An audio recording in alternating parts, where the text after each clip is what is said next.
Hello, good afternoon, everyone, and welcome to today's webinar where our topic is Where Have All My Customers Gone? The New Rules for Marketing on the Online World. We will begin shortly, but firstly, can I just double check that everyone can hear me? So near your names, there should be a hand icon. If you can please click that if you can hear me. Yep, looking good. Thanks, guys. Just waiting on a few more.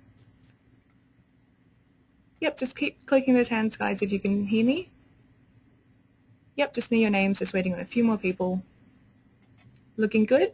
Okay, thank you very much, everyone. Okay, so today's webinar will be looking at online marketing, how and why the online environment has changed buyers' behavior, and what you can do to adapt to these changes so that you can still effectively market yourself to your customers. This is one in 3 of our webinars about online marketing. The other 2, I think, are on October the 17th and November the 14th. And I'm sure that today's presenter will talk to you a little bit about what will be covered in those other webinars. But as I mentioned, today we will be looking at the hows and whys of online environments being changed. So today's presenter is Mr. Chris Fell, and he is from G2M Solutions, and he has extensive marketing knowledge. He's worked in Europe, the US, Asia, Australia, and he's worked on a number of global marketing consulting projects for companies such as IBM, Microsoft, and Hewlett-Packard, to mention a few. So I'm sure that we're in good hands today. And that's pretty much it from me, so now I will just hand you over to Chris. Good afternoon, everybody, and thanks so much for the introduction. That's very kind of you. I'm really excited to be presenting to you guys today. And as this discussion was mentioned, this is really the first in a series of 3 discussions around this shift to online that so many of us are experiencing. And this first one, we're going to talk particularly about how your buyers are changing their behavior, their buying behavior, and the implications that this has for marketers and for those of us who are responsible for lead generation. In the second presentation, in a month or so's time, we're going to focus particularly on content marketing. And as many of you will know, content marketing's incredibly popular at the moment, and we're going to explore some of the reasons why that's the case and how to make the most of it. And the third one is going to try and kind of tie it all together. How do you actually build and measure, particularly an emphasis on measure, your lead generation machine? So those are kind of the sequence of 3 presentations we're going to have in the next couple of months. And they will kind of build on each other. But today, the first presentation is this B2B lead generation. And the fact of the matter is that I think for pretty much all of us, it's getting a lot tougher to generate leads than it used to. You know, a lot of the older tactics that we used, they're just not working as well as they used to anymore. And the result is that the quantity of the leads that we're getting is dropping, but also the quality of the leads. And I guess what I want to do first of all is just dig into why, some of the reasons why that may be. So I'd like to start off by introducing you to a gentleman called Lee Beaumont. Now, Lee is a young man from Leeds in the UK, and he runs his own business from home. I just wanted to tell you a little bit about Lee's story. He was actually featured on Adam Spencer's 702 breakfast show a couple of weeks ago. And it kind of made me laugh, but it occurred to me at the same time that it really was illustrated exactly this issue that we're highlighting about how buyers are changing their behavior. So Lee got so fed up with people cold calling him, telesales people cold calling him, selling him insurance, selling him apparently solar panels. And I have to say, I think trying to sell solar panels in the UK must be a particularly self-destroying business. But he got so fed up with these guys cold calling them that he actually set up one of these paid, like 1-300 numbers or 1452 numbers, I think they're called in the UK. Cost him £10 to set up. And what happens now is when one of these telesales companies call him, they have to pay him, or pay the company 10p a minute, of which he gets 7p. Turns out he's been running this now for about, I think, 9 months. And so far he's made a £300 profit off this tactic of blocking telesales guys. So clearly a very entrepreneurial guy. I also wanted to tell you another, I guess, funny little story This is a website run by, I think with the tongue firmly planted in the cheek, officeofstrategicinfluence.com. These definitely folks who've got too much time on their hands. They've actually set up a website, as you can see here on the left, a very helpful step-by-step, four-step guide and a label. And this is how to mail a brick back to those irritating junk mail companies who pepper you with, fill up your mailbox with all their rubbish. And they usually include one of these prepaid postage envelopes. So what you do is you get a brick, you put it in a box, you take this prepaid envelope to the box and you send it back to them. And it turns out that these guys then have to pay the mail company 20 cents an ounce for every brick they get mailed back. So it ends up costing them a fair bit of money.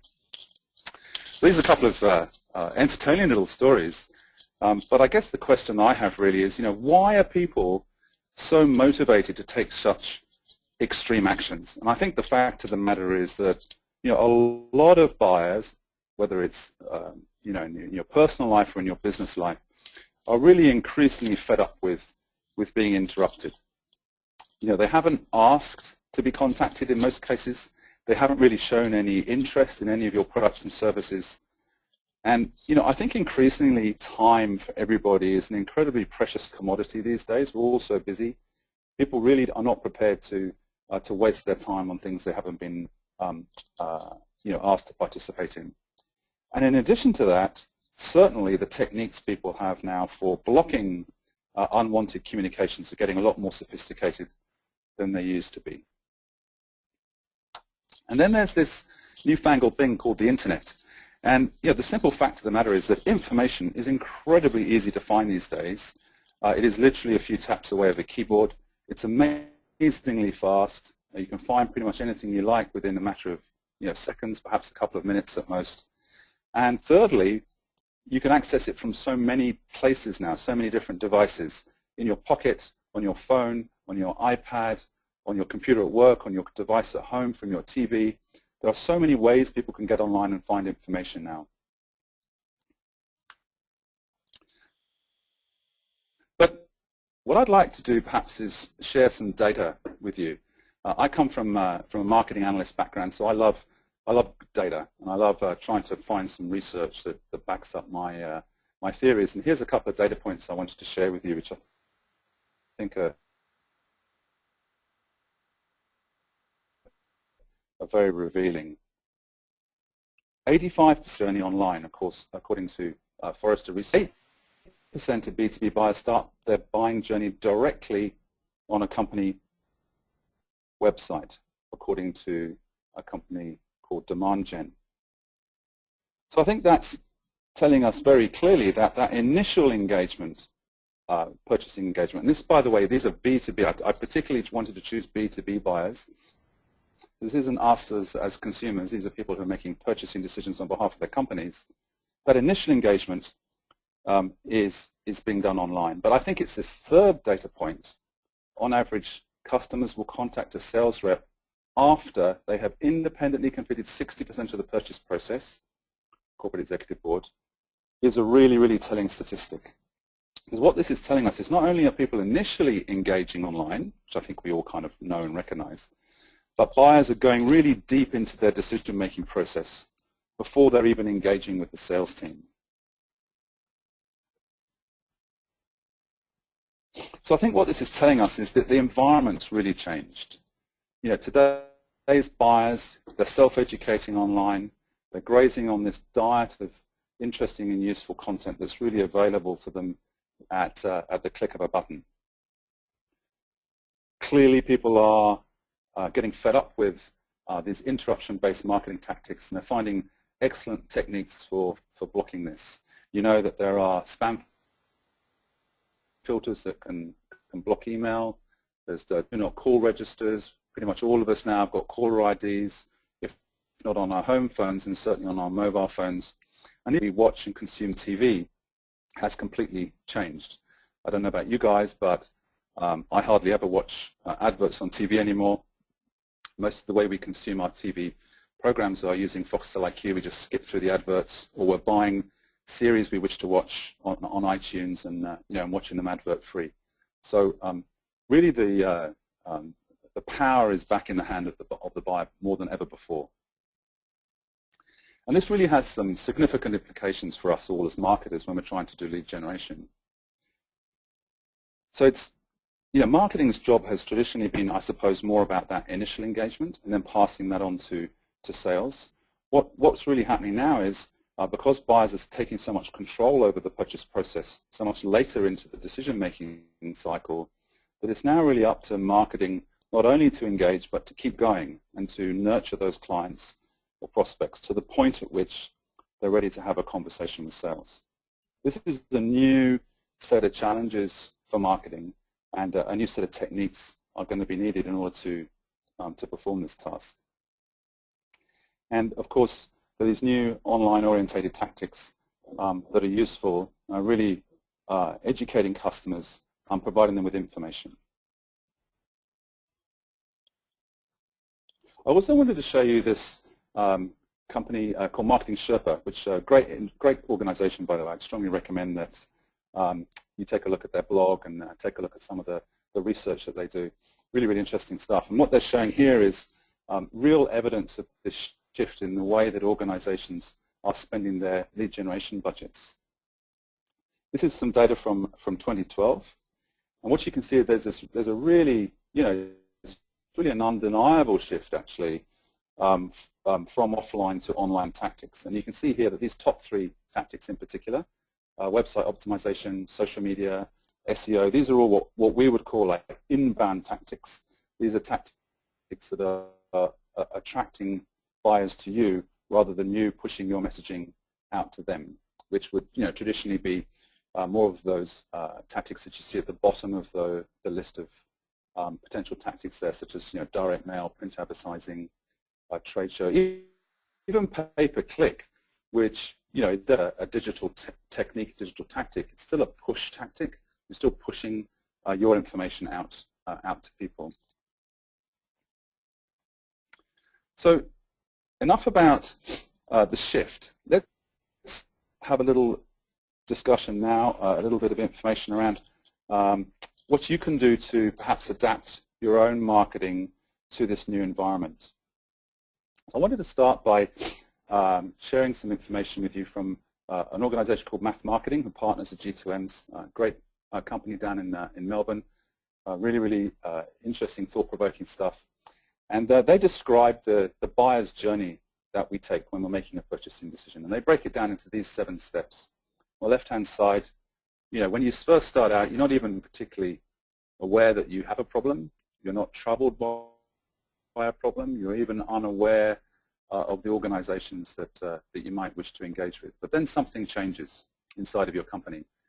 There's a shift from where you were to where you are now. There's some kind of business pain that you're going through, and that's causing you to have too much of a bad thing or not enough of a good thing. There's a gap between where you are now and where you want to be, and that pain is a gap that you want to close. So as a result of that, you define what it is that you need. You go out to the marketplace, look for companies that provide products and services that might solve that need. You rationalize the options, make a short list, select your first choice, engage with the person that you've made the purchasing decision for, and receive that product or service and hopefully solve your problem. Or on a personal level, whether you're buying a car, whether you're buying $1 million server, you go through these 7 steps. Now, of course, if you're buying a very big, expensive product for your company, it may take you a lot longer to go along these steps, and it may be a much more complex journey because there are multiple people involved in making these decisions. But nonetheless, you go through these series of sequence of steps. The key point, though, that I want to emphasize here is step 2. And this is really the point at which the buying journey starts. It's the acknowledgement that there's a problem, there's a gap, and something needs to be done. It's actually the trigger point. It's the point at which action is taken. So successful lead gen is about pulling interested and motivated buyers to you. And if you think about that purchasing journey we just described, how are you going to do this? And it's really about being relevant and understanding of that buyer's pain point and the consequences that that pain point creates for them. So in our work with clients, we always start with this first step, and we call it defining your buyer personas. And what we mean by that is being really, really crystal clear and taking time to understand the people that are going to buy from you. And I don't mean the customer segment. We're not talking about large companies in the mining sector. We're talking about the individuals who are responsible for making the purchasing decision. And often, of course, in the business environment, it is more than one person who's making a purchase decision. And even if it is ultimately one person who's responsible for signing the check and making the decision, there's almost always multiple influencers who are responsible for assisting that person making that final decision. So what we do is we take our clients through this process. We ask them to start by making a long list of problems facing each one of your separate buyer personas. And what we do is we ask people to what we call wear the buyer's shoes. So really put yourself in the shoes of your buyer. So it's not your own problems, it's your buyer's problems. What problems have they got? And then to rank those problems for the degree of pain that they're causing. So let's say you've got 5 or 10 problems listed out that you think your buyers have got. Which one of those is really the biggest issue for that organization, is causing them the biggest pain, the biggest problem in their business? And then next to that, to rank yourselves. How well do you solve that problem? And then, of course, the best problem is that where you have the biggest pain and the one that you're best at solving. And what we often find, though, is that organizations actually struggle a little bit to spell out what it is that the buyers really, the pain points that the buyers really have. In some cases, we've helped organizations by going out and doing surveys of customers, or perhaps phoning customers up and having a quick conversation with them on the phone. But often speaking with your sales team is an excellent proxy for this. They are the people that speak to your customers every single day and your prospects, and they're often in the best position to kind of interpret your buyer's pain points. So what you should end up with after you've done this exercise, and this is just a little screenshot from one that we did recently for a buyer persona, which we called Marketer Mary. This is obviously a marketing person inside of an organization. And you would have one of these for each one of your personas. So you can see here just a little example of 4 problems that we've written down. The pain that it causes in that second column, how well you solve it in the third column. And then, of course, you can rank for the best problem in that final column. You should end up with something that looks like that. But you remember that buyer's journey that we talked about a couple of slides ago? Of course, at each one of those stages, the buyer's actual thinking is changing. So in those initial stages, they're saying they don't actually see that they've got a problem. They're not even sure who you are. They're not aware that you exist as a seller. But then they do recognize, I recognize I've got a problem and I need to do something about it. I need to take some action. I've defined what I need to solve this problem. I'm evaluating my solutions, and so on and so forth. So at each one of these stages, they're asking themselves a series of different questions. And our job as selling organizations is to make sure that we're writing problem statements for each one of these buyer stages, right? And this is essentially your kind of messaging framework that you're going to end up with at the end of the process. You're picking the problem that you're best at solving, and then you're rewriting that problem for each one of the stages of the buyer's journey. So what you end up with is something that looks a little bit like this matrix here. So down the left-hand side, you've got your buyer's journey, but of course it's also starting to look particularly like your seller's funnel now, right? So you've got your early stage engagement, your mid funnel engagement, and then your late funnel engagement. And you've got persona 1, persona 2, persona 3. Maybe you've got 3 personas, maybe you've only got 1 or 2 personas. And then for each one of these cells on this matrix, you're coming up with messaging that's relevant to the buyer and the buyer's journey. Now that may be messaging on your website, but it's equally likely to be messaging on your other ways in which you communicate with your buyers. So if you take persona 1 here as an example, in the early stages, you may write a blog post that may, in the middle, lead to an ebook, more in the middle of the funnel, which helps them understand which option is best for them.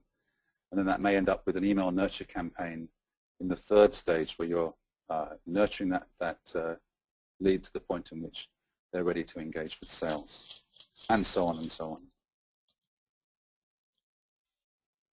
So this is, I guess, a high-level view of our own methodology. And the aim here is to use this content and this messaging to attract and convert buyers into qualified leads to the point at which they're willing to engage with sales and sales takeover and close the deal. And I guess the final point I'd like to make on this slide is, we shouldn't forget those existing customers either. They're sometimes not only the best opportunities for upselling or cross-selling, but they're often the best opportunities to use as promoters and recommenders of you as a provider of products and services. So, often we'll be working with clients on customer campaigns as well as lead generation campaigns. So we've got plenty of time for questions. That's the end of my formal presentation. Thanks so much for your time. I really hope you found it useful. I'd definitely like to encourage you guys to reach out to me. You can ask me questions now, of course, or send me an email. My email is chris.fell, F-E-L-L, @g2msolutions.com.au, or you can contact us by phone or on the website, of course. So I'm going to, at this point, hand back to PWIA and ask them to open it up for questions. No problem. Thank you very much for that. So yes, everyone, you can see a questions panel just in between polls and chat. Just feel free to type in your questions there, and I'd be happy to read them out for you. So we've got a few here to get us started. Firstly, given the first examples you provided, would you suggest that all unsolicited marketing attempts should be avoided, or can they still be used in some situations? Great question. So, I think in a perfect world, you would say that you wouldn't want to be contacting people that are unsolicited in an unsolicited manner. But the reality is that we will often build campaigns for customers where we blend what we would call outbound, what you might call unsolicited activities, with inbound tactics. Now, what we find is that outbound tactics like email, which often people kind of lump into the unsolicited bucket, don't work very well in those very early stages of engagement. You get very, very low click-through rates, often even less than 1%, certainly very, very rarely would we get more than 3 or 4%. But once people know you, they recognize your name, or you have the permission to market to them, those click-through rates go up dramatically. So email becomes, as an example, as a campaign tactic, is much, much more effective in that middle funnel stage once somebody knows you and they're engaged with you than it is in an early stage. So what we tend to do is we blend those so-called unsolicited tactics perhaps later in the journey rather than early in the journey. Earlier in the journey, it's really increasingly about prospects wanting to find you at a time and choosing of their in their time frame, not in your time frame. So it's really a question of making your information and your content available for those people to find, typically online, typically on your website. Because the chances of you finding those people at precisely the right time that they're looking for help is, of course, very low, hence the 1, 2, 3% open rates. But if you can provide that information to them, let's say they can search for it on a search engine optimization using keywords that you've set up, they're going to find you and find your content, and they'll be able to kind of self-serve. So that's a much more effective way of doing lead generation. Hope that answers your question. That was very thorough. Thank you very much. We have another one here. Are testimonials valuable on websites, etc.? Great question. Yes, absolutely. Whether you call them testimonials or case studies, we love this tactic. We spend a lot of time writing case studies and testimonials for our customers, and it's one of the best tactics for, it's kind of a multi-purpose tactic, I guess. You can use it at lots of different stages. So, pure testimonials in the sense of, it's a paragraph of text saying, these guys are great. That's probably not particularly useful.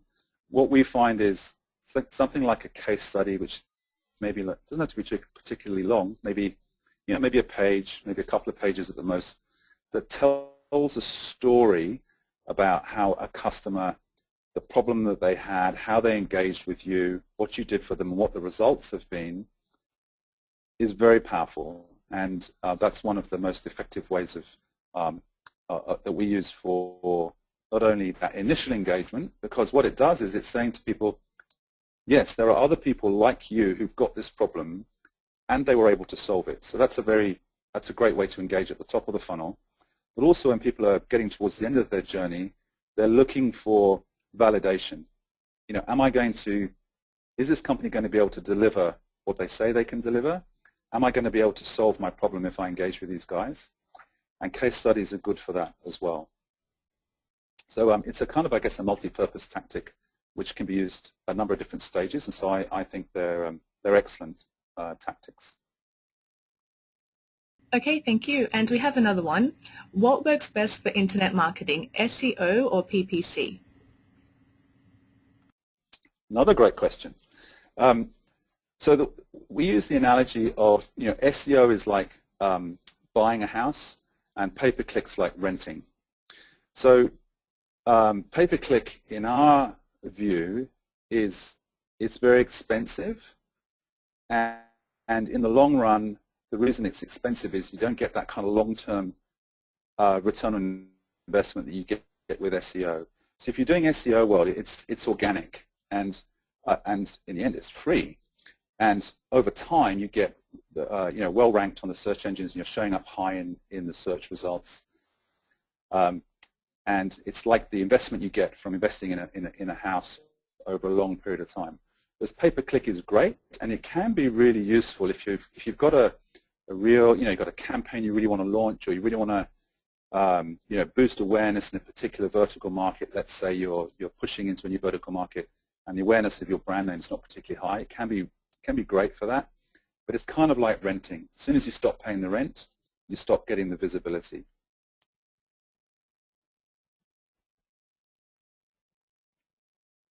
Okay, thank you. And I'm just having a bit of trouble opening some of the questions, so just bear with me. But one that I can open is, how do you engage and nurture relationships with customers after the point of contact without spamming them? Yeah, good question as well. So this is actually where the second topic that we're going to talk about in this 3 series around content marketing comes in. So what we would recommend people do is create, the slide that I showed you with the matrix of buyer personas and the kind of funnel, the buyer journey on the left-hand side, is actually map a series of content pieces to each stage of the journey. So lead nurturing, for example, is definitely past that initial point of engagement. So let's say someone has come to your website, they've found something they like on your website, they've maybe downloaded an ebook or subscribed to your blog or subscribed to a newsletter or something like that. So you've got that initial first name, last name, email, maybe company name. You don't know a lot about them yet, but you've got that initial I guess snapshot of their profile. Because you've done a great job of understanding your buyer's journey and understanding how that problem changes as they get into the middle of the decision-making process, you're able to write content that's relevant to that middle part of the funnel. So a good example would be, let's say you are what would be a good example? So let's say you're a software company and you're doing cloud-based software. What might be a great offer for that middle of the funnel would be to do a demo or provide a free trial or something similar to that, or listen to a webinar like this, for example. And that is content that's much more relevant to that middle part of the journey, because at that point the buyer's saying, yep, I agree, I've got this problem, I know what I need, I now need to make sure that what you're providing is going to solve that problem. So by thinking about your content and making sure that it's relevant to the different stages of the buying journey, you're not going to be sending information to people that they find unuseful and unhelpful. It's still going to be educational, but the questions that they've got in the middle of the funnel are different from the questions they have at the top of the funnel. So it's important to make sure that you make that distinction in the content that you send them. Then it doesn't particularly matter whether they are self-serving by coming to your site and asking for a trial, or whether you're sending them an email as part of an automated lead nurture campaign. How you get that information to them isn't necessarily the issue. The issue is that information itself relevant and interesting to them because they're at that stage of the journey? I hope that makes sense. Thank you very much, and I think we have just one last question. If we have existing customers who we gained via traditional media, do we still continue to market to them like this, or do we switch to online marketing? So, I think one of the reasons why so-called inbound marketing is taking off is because it's a lot cheaper. So, without knowing your specific situations, it's a little difficult to answer the question. But what a lot of organizations are finding is that maintaining traditional conversations, even with people that you know, using outbound techniques is expensive. And people are swapping to digital inbound techniques because it's a lot more affordable. Having said that, oh, by the way, the number for that, there's a lot of numbers being kicked around, but on average, an inbound marketing lead costs around 62% less than an outbound generated lead. So, I mean, it's significantly cheaper. And even if that's wrong by a factor of 50%, it's still half the cost pretty much of an outbound lead. Having said that, if you have a track record of interacting with your customers in a particular way, you know that those people enjoy receiving information in that method, then by all means carry on. Okay, thank you, and I think that's it for today. So thank you very much, everyone, for attending. Thank you, Chris, for presenting. And just a quick word to our audience. If you would like to attend our other webinars about online marketing, we have one on October the 17th and November the 14th. I think they're both Thursdays. So please just keep an eye on your